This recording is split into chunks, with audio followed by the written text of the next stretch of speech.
आज बघूया मऊ लुसलुशीत टम्म फुगणारी जास्त पदर सुटणारी चपाती रेसिपी। आता काही जणांना वाटेल की त्यात काय नवीन, चपाती तर सगळ्यांनाच बनवता येते। पण हा व्हिडिओ जे चपाती नव्याने शिकताय किंवा ज्यांना चपाती शिकायची आहे किंवा ज्यांची चपाती मऊ होत नाही, फुगत नाही, कडक होते त्यांच्यासाठी आहे। या व्हिडिओमध्ये मी चपाती मऊ होण्यासाठी किंवा टम्म फुगण्यासाठी काय करायचं, चपाती कशी लाटायची, कशी भाजायची, ह्या सगळ्या छोट्या छोट्या टिप्स सांगितलेल्या आहेत। त्यामुळं चपाती जे नव्याने शिकताय किंवा ज्यांना चपाती शिकायची आहे त्यांच्यासाठी या छोट्या छोट्या टिप्स खूप कामी येतील। चला बघूया चपातीची रेसिपी।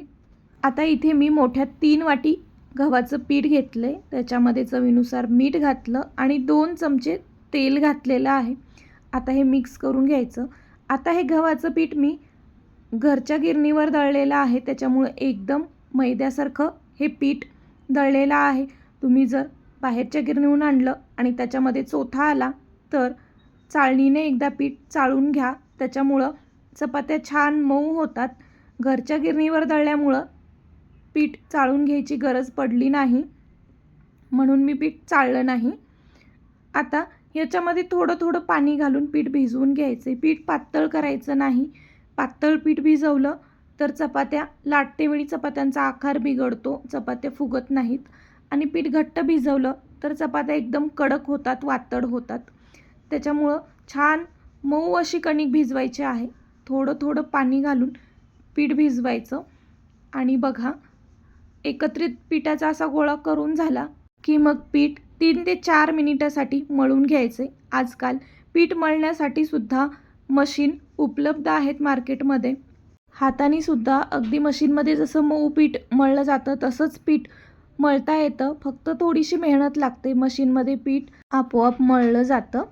तर आता इथे बघा अशा प्रकारे 4 ते 5 मिनिटं मी पीठ मळून घेतलं आणि त्याचा गोळा बनवून अशा प्रकारे तो झाकून ठेवायचा, कमीत कमी अर्धा तास तरी। पीठ व्यवस्थित भिजलं तरच चपात्या छान मऊ होतात, त्याच्यामुळं ते झाकून ठेवायचं। उन्हाळा दिवस आहे, असंच उघडं ठेवलं तर वरच्या साईडने कडक होतं, चपात्या व्यवस्थित होत नाहीत। आता मी अर्धा तास छान झाकून ठेवलं होतं। अर्ध्या तासानंतर पुन्हा एकदा पीठ 5-1 मिनिटासाठी छान मळून घ्यायचे। चपाती मऊ लुसलुशीत होण्यासाठी पीठ छान मऊ मळणं गरजेचं आहे, त्याच्यामुळं पीठ एकदम मस्त मळून घ्यायचं। आणि बघा अशा प्रकारे हे कणिक भिजवायचे आहे, खूप जास्त घट्टही नाही आणि पातळही नाही। आता याचा गोळा बनवून झाला की याच्यावर अशा प्रकारे तेल लावायचं। उन्हाळा दिवस आहे, चपात्या बनवेपर्यंत वरच्या साईडने कडक होतं पीठ आणि चपात्या व्यवस्थित बनत नाहीत। तेल लावलं की चपात्या बनवेपर्यंत कणिक जशास तशी मऊ राहते, म्हणून मी याच्यावर तेल लावून घेते। आता बनवूया चपाती। तर तवा गरम करायला ठेवला आहे मी।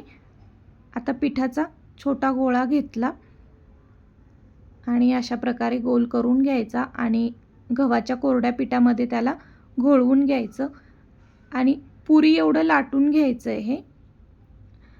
आता याला तेल लावायचं आहे। 3 पदरी ही चपाती बनवत आहे मी। तेल व्यवस्थित लावायचं, पूर्ण कडेपर्यंत तेल लागलं पाहिजे आणि याच्यावरती गव्हाचं कोरडं पीठ टाकायचं। पीठ अशा पद्धतीने भरपूर टाकायचं आणि हे पीठसुद्धा एकदम काठोकाठ अशा पद्धतीने पसरवून घ्यायचं। आता याला फोल्ड करायचा आणि पुन्हा याच्यावरती तेल लावायचं आहे। पुन्हा याच्यावर गव्हाचं पीठ टाकायचं, सगळीकडे लावून घ्यायचं आणि अजून एक फोल्ड द्यायचा, म्हणजे त्रिकोणी आकारात हे अशा पद्धतीने बनलं पाहिजे। आता याला हातावरती अशा प्रकारे गोल आकार द्यायचा, गोल फिरवत फिरवत याच्या कडा बंद करायच्या आणि याला गोल आकार द्यायचा, म्हणजे चपातीचा आकार पण गोल होतो। कोणी कोणी असंच त्रिकोणी आकारामध्ये सुद्धा चपाती लाटतं, पण मग अशा गोल चपात्याच आवडतात मला, म्हणून मग मी हे गोल करून घेतलं आणि गव्हाच्या कोरड्या पिठामध्ये घोळवून घेतलं। आता लाटून घ्यायचं। बघा चपाती लाटते वेळी खूप जास्त साईड पलटायच्या नाही, 2 ते 3 वेळाच साईड पलटून चपाती लाटायची।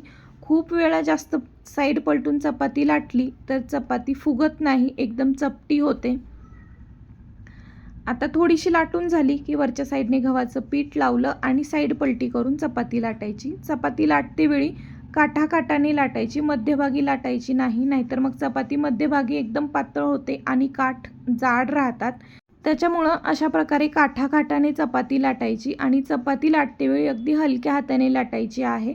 एवढं काही जोर लावायची चपातीला गरज नाही लागत.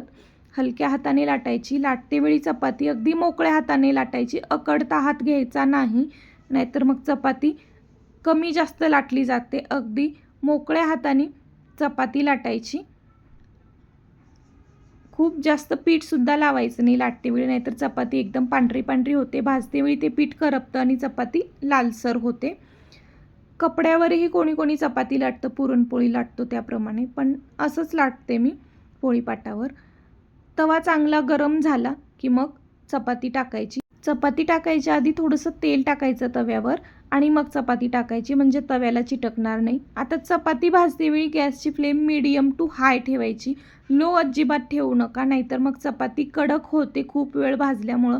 त्याच्यामुळं चपाती भाजतेवेळी गॅसची फ्लेम मीडियम टू हाय ठेवा. आणि बघा कशी चपाती फुगलेली आहे. भाजतेवेळीसुद्धा खूप जास्त वेळा साईड अलटी पलटी करायच्या नाही, नाहीतर चपाती कडक होते. 1-2-3 वेळा साईड पलटी करायची आणि उलटण्याने अशा प्रकारे साईडने कडा दाबून दाबून चपाती व्यवस्थित भाजून घ्यायची आहे. बघा किती छान चपाती भाजली गेली आहे. आता अजून एक चपाती मी बनवून दाखवते. बघा अशा प्रकारे पुरी एवढं लाटायचं, तेल लावायचं आणि त्याच्यावर गव्हाचं पीठ टाकायचं. आता कोणी कोणी चपाती 2 पदरीसुद्धा बनवतं. तीसुद्धा चपाती व्यवस्थित होते, फुगते, मऊ होते. पण आमच्याकडे तर अशाच 3 पदरी चपात्या बनतात. त्याच्यामुळं मग ही चपाती मी दाखवत आहे 3 पदरी. आता त्याला गोल आकार देऊन घ्यायचा आणि लाटून घ्यायचा आहे. लाटतेवेळीसुद्धा मी मघाशी सांगितल्याप्रमाणे अगदी हलक्या हाताने आणि हात मोकळा ठेवून असं लाटायचं आहे. चपाती लवकर पसरली जाते मोकळा हात ठेवून लाटलं तर, आणि सगळीकडे एकसारखीसुद्धा लाटली जाते. अजिबात जास्त प्रेशर लावून चपाती लाटायची गरज नाही. कणिक छान मऊ मळली असेल तर चपाती सहज लाटली जाते. चपाती मऊ छान लुसलुशीत होण्यासाठी, जास्त पदर सुटण्यासाठी सगळ्यात महत्त्वाचं तर कणिक भिजवणं आहे. त्याच्यामुळं कणिक छान मऊ होईपर्यंत मळायची आहे. ओबडधोबड कणिक मळली तर चपाती कडक होते, व्यवस्थित फुगतही नाही.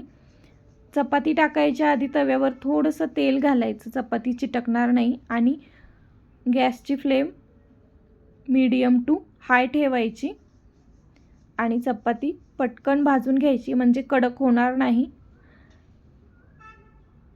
बघा ही सुद्धा चपाती मस्त फुगलेली आहे. आणि उलटण्याने चपाती भाजायची. हाताला चटकाही लागू शकतो नव्याने शिकत असाल तर. आणि चपाती भाजतेवेळीसुद्धा कुठे कुठे कच्ची राहू शकते. उलटण्याने भाजली तर अशा प्रकारे साईडने प्रेस करून करून चपाती भाजायला सोपं जातं. त्याच्यामुळं उलटण्याचाच वापर करा चपाती शिकत असाल तर. ज्यांना चपाती परफेक्ट जमते, बऱ्याच दिवसापासून चपाती बनवत आहेत, ते एवढं उलटण्याचा वापर करत नाहीत. पण नव्याने शिकत असाल तर उलटण्याचा वापर करा. आणि बाकीच्या चपात्यासुद्धा मी अशाच बनवून घेतलेल्या आहेत. सगळ्या चपात्या एकसारख्या भाजल्या होत्या, एकसारख्या टम्म फुगल्या होत्या, मऊ लुसलुशीत झाल्या होत्या. अशा चपात्या फुगत असतील आणि मस्त मऊ होत असतील तर स्वयंपाक करायला अजून उल्हास येतो. अजून चपात्या लाटाव्याशा वाटतात.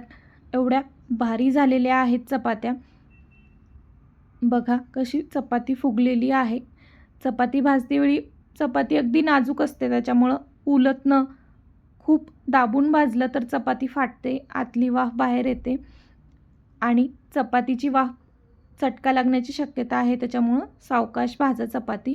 आणि बघा चपाती किती छान एकसारख्या रंगावर भाजली गेली आहे सगळीकडे. आणि कुठेही जाड पातळ चपाती झालेली नाही, एकसारखी लाटलेली सुद्धा आहे. चपाती जर जाड पातळ झाली तर फुगते वेळीसुद्धा कुठे फुगते, कुठे चपटी बसते, असं होतं. त्याच्यामुळं चपाती लाटतेवेळीसुद्धा काठोकाठ अगदी एकसारखी चपाती लाटायची. आणि आता एक चपाती तुम्हाला दाखवते सुद्धा मी की आतल्या साईडने बघा किती छान लेयर आलेले आहेत आणि चपाती अगदी काठोकाठ त्याची वरची लेयर बाजूला होतीये, म्हणजे काठोकाठ फुगलेली सुद्धा आहे चपाती.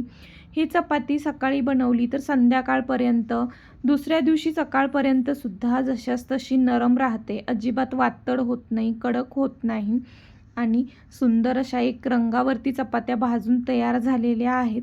खूप छान चपात्या झालेल्या आहेत. या व्हिडिओमध्ये छोट्या छोट्या टिप्स सांगितलेल्या आहेत मी, जे नव्याने स्वयंपाक शिकताय, ज्यांना स्वयंपाक शिकायचा आहे, चपाती तेवढी बनवायला जमत नाही, तर त्यांच्यासाठी या व्हिडिओमधल्या छोट्या छोट्या टिप्स नक्की कामी येतील आणि त्यांची चपातीसुद्धा मऊ लुसलुशीत टम्म फुगलेली होईल.